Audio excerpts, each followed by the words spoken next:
Hey everyone, welcome back to my kitchen and welcome back to another monthly meal prep. I do these about twice a month. Usually one of them is focusing more on full meals to go into the freezer, and then I have one that I kind of focus on breakfast items and lunch items and snack things and that kind of thing, and that's what we're going to be doing today. Last month I did a lot of eggs and I have some egg bakes left over, but I had this lunch meat that I had thrown in the freezer a couple months ago and I wanted to use it up in a creative way. And whenever lunch meat has been frozen for a while, sometimes it's good to use it in something hot or just not using it as a cold cut. So I decided to go ahead and make these ham and cheddar egg bites, and I love these silicone muffin liners. They are great. You don't even need a muffin pan, plus they're so much easier to wash than muffin pans are. So all I did was put a little bit of oil in the bottom of each of those, and then I put pieces of the ham in there, and I mixed up about, I think it was like 13 eggs, 14 eggs, something like that. I had 12 of the muffin liners, but I did a few more eggs than that. I put a little bit of this everything seasoning in with the eggs, and then I normally shred my own cheese. You all know that I love doing my own shredded cheese, but I found a super great deal on this cheddar cheese at a local discount store, and so I have a huge bag of it, and I decided to just use that on top of these bites.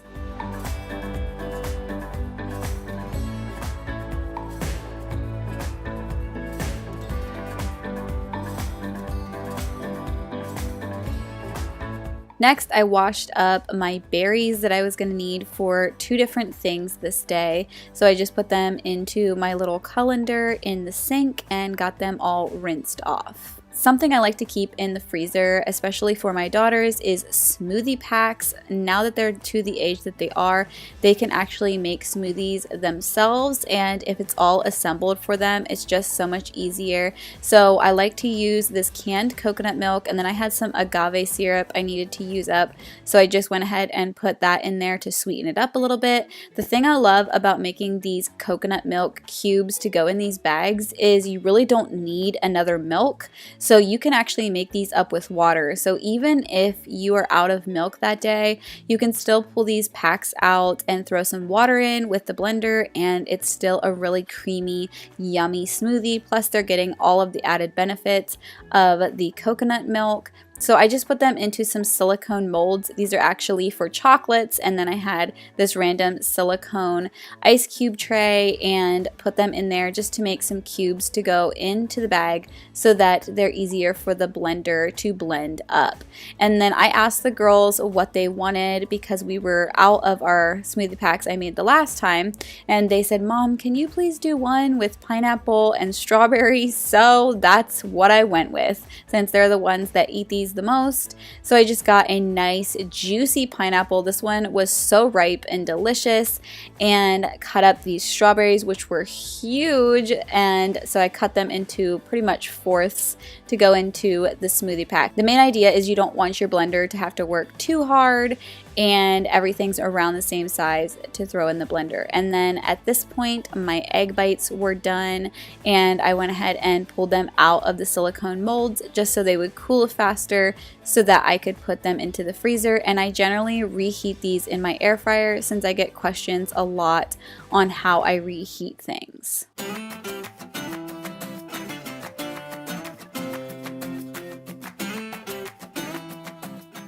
I want to thank Bideem for sponsoring this week's video. They sent me this really cool steamer. First of all, it's absolutely so aesthetic and cute. I love the colors, and it just looks adorable sitting on your counter. I have never had a steamer before, so this was really fun to learn how to use. It also has an accessory that does slow cooking and makes perfect rice. Besides the accessory stew pots, it also comes with a ceramic plate that you can use inside of it, and it has stainless steel steaming trays. It also has a drip tray, and it has a stainless steel lid and body. It has 3 modes. You can steam, stew, and it has a yogurt mode as well, which I love making my own homemade yogurt, so this is perfect. The steaming is adjustable from 0 to 90 minutes. You can steam things like meat, vegetables, seafood, eggs, buns, rice, cake, and you can even reheat leftovers in this. The stewing mode is adjustable from 30 minutes to 6 hours, and you can cook soup and even make desserts. And it has a warm function to keep your food warm. Bideem Steamer has multiple functions, integrating steamer, stew pot, yogurt machine, sterilizer, thawing machine, and baby food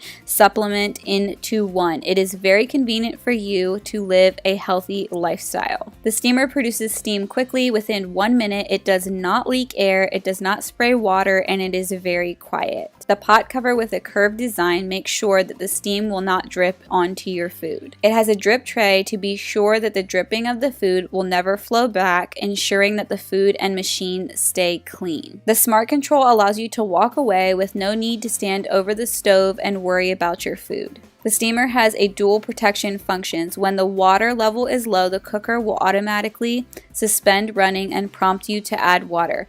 When there is no water, the power shuts down automatically and the pot will not burn. Check out the link in the description box below to find out more about how you can get your hands on one of these Bideem steamers. I have thoroughly been enjoying learning how to cook this way. It's so healthy and just keeps things light and fresh. The next recipe I'm putting together, I will leave the link for in the description box. Don't forget, you can always check out the recipes below. But I'm making up a really kid-friendly granola, and this is also gluten-free friendly and could be dairy-free friendly. I'll tell you about that in a second, but it is not sugar-free. However, I just look at it this way, it's still so much healthier than sugary cereals, and if your kids really enjoy it, then you're getting a win in all areas. So basically, you want to combine all of the liquids in one bowl and the dry ingredients in another bowl, and the dry ingredients is just oatmeal and unsweetened coconut flakes, so it's a very soft granola, and it's not all full of nuts, which I know a lot of kids don't really like. And you could definitely make this dairy-free by using coconut oil instead of butter. That is the only dairy product in this. Or you could use a dairy-free butter if you want to still get that butter flavoring.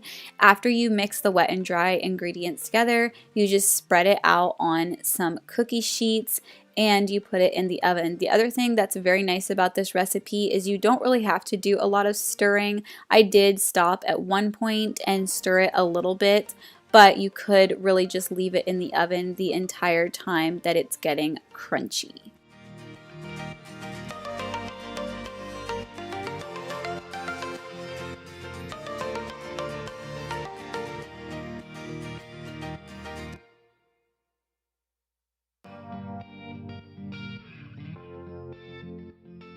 Okay, so this is technically not freezer prep, but I feel like I wish I would have started doing this a long time ago. I have been making our own almond milk, and I'm going to show you the way that we enjoy it. One of the reasons I started doing this, to be honest with you, is a lot of times I found myself running to the store simply for almond milk. It's the milk that we use for pretty much everything.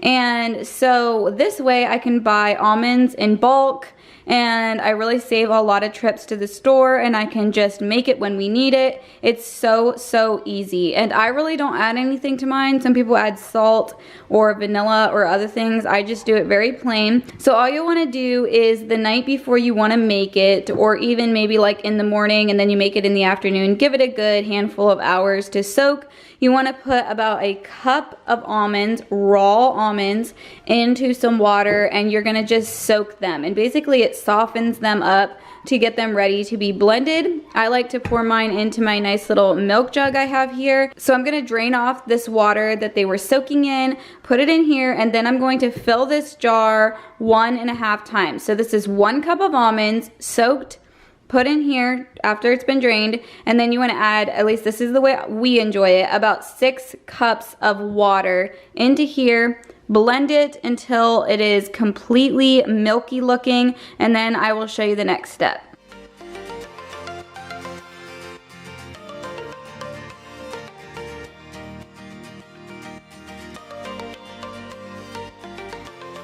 If your blender is not a high-powered blender, I just suggest making this in a smaller batch and just blending it for a little bit longer, and you will still get some great almond milk. All right, now that we are all blended up, and this is a high-speed blender, it's like an off-brand of a Vitamix. I love it. If it's still in stock, I will link it below. It was a lot cheaper when I bought it than a Vitamix.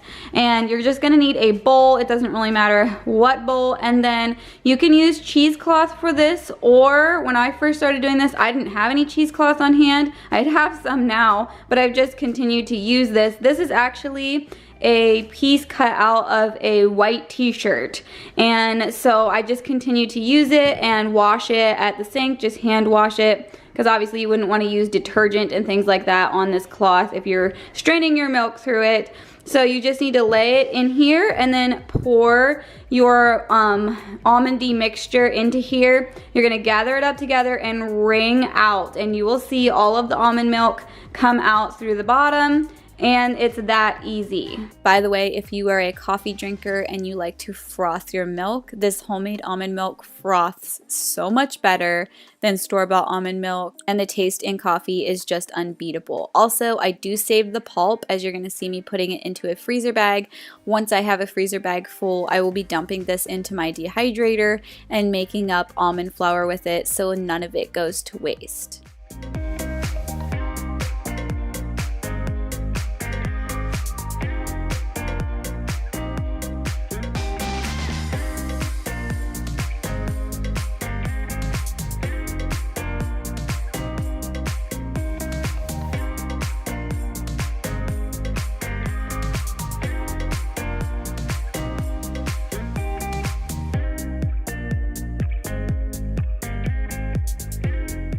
Okay, so next we're going to make up some oatmeal cups, and actually one of my viewers recently tagged me on Instagram because she made these up and it reminded me that I should make them again. It's been a while. So basically all you want to do is cook up your oatmeal. I did mine with a mixture of water and my almond milk. I put a little bit of vanilla in it, and then I used some vanilla stevia just to kind of have an option around that doesn't have a lot of sugar in it. I try to keep balanced that way. I also added some butter, and you just want to cook up your oats like normal. I do use rolled oats just because they're a little bit more healthy for you. And then next I went ahead and stirred my granola, and then I went to put together my smoothie packs. I'm going to be honest with you, my coconut cubes were not 100% frozen, but I still pulled them out anyways because I wanted to get this done, and it doesn't really matter because in the end they're all going to go into the blender.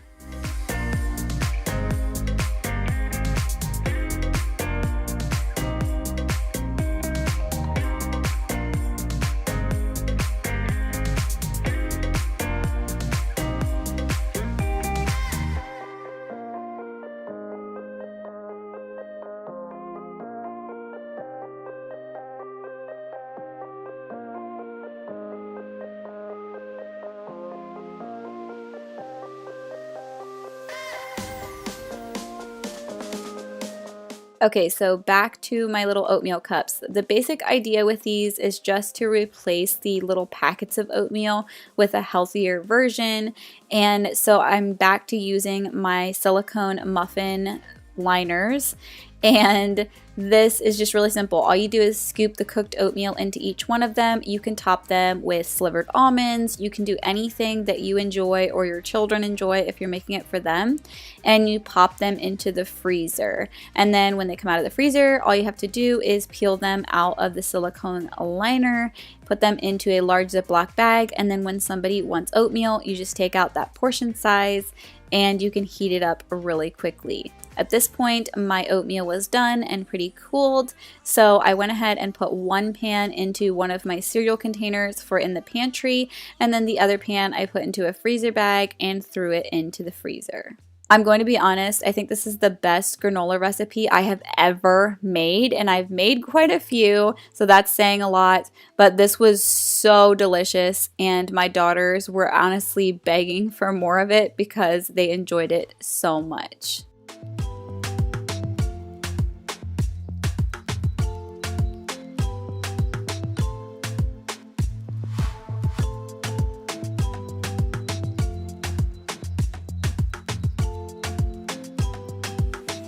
All right, so like every week, I am moving on to my long-term food storage segment of the video, and I am actually going to jar up some maple syrup. I know in the granola today I used a cup of maple syrup. That is very, very, very unusual for me to use that much maple syrup at one time. So I got a gallon of maple syrup this week. This is 2 half gallons, and really they would be fine to store right in these jugs. However, number one, I just don't think I'll work through it fast enough, and number two, I would rather have them stored in glass. I got this at a really great price, so I'm going to actually put all of it into these glass jars. I'm not sure how many jars I'm gonna get out of it.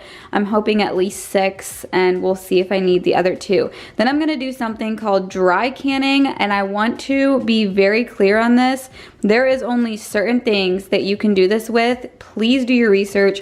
This does not replace any other type of canning. This is mainly for dry goods, hence why it is kind of called dry canning, and you're not putting it in water and all of that. But I'm also using this as a method to store maple syrup. Because maple syrup has a super high sugar content, it can store on its own just like honey. And one thing that helps it last longer is to take the air out of the jar. So I'm gonna pour them in here, and then I'm gonna show you. This is a little kit that comes on Amazon. There is a regular mouth, which is what this size is, and a large mouth, I don't have it out, piece for this. It also comes with this tiny little hand pump, but I use something called a brake bleeder. This is actually something that mechanics use, but it works perfectly. It has even a little attachment that works perfect to suck the air out of this. And because it has a gauge and I can see how much air is being sucked out of it, it kind of helps the whole process. Although this works fine too, you can do like 15 to 20 pumps out of this, and your lid will seal on top of these. I hope that I'm explaining this okay, and I'm no expert. I always put that disclaimer out there. I'm just doing things the way I know how to do them or how my grandmothers did them. So definitely proceed at your own risk. Do whatever's best for your family, but this is just a way that you can preserve things and take the air out of them. So you're gonna be seeing me doing some things with my dehydrator, and this is another way to store things that have been dehydrated. Things like banana chips or different dried fruits and things like that. You can put them in a jar and suck the air out of them. So basically what it does is it fits over top of the lid, not the ring, just the lid, and it pulls on it strong enough that it's pulling air out of the seal until there's no air left, and all that's left to do is for the lid to actually seal down onto the jar. When you're going to preserve something, I really encourage you to do your own research on the different ways that you can preserve something for a longer period of time, and then make the decision on how you want to choose to preserve it. It also helps a lot if you can talk to older people. A lot of them have been doing food preservation for years, and they can give you a lot of tips and tricks on ways to preserve things. But this is one really handy, inexpensive way. The little brake bleeder is very inexpensive, so are the attachments for the jar lids. So this is something to keep on hand to even be able to store your pantry items and be able to get a good seal on things like sugar and flour. All right, I got 9 jars out of this. They're obviously not completely filled. Now, one other note I want to make about storing maple syrup. I'm going to get some labels out here in a second and label these and put the date and all that. But you want to store these in the dark. My basement, I have the windows blacked out where these are stored, so it's no problem. Light will definitely affect the quality and all of that.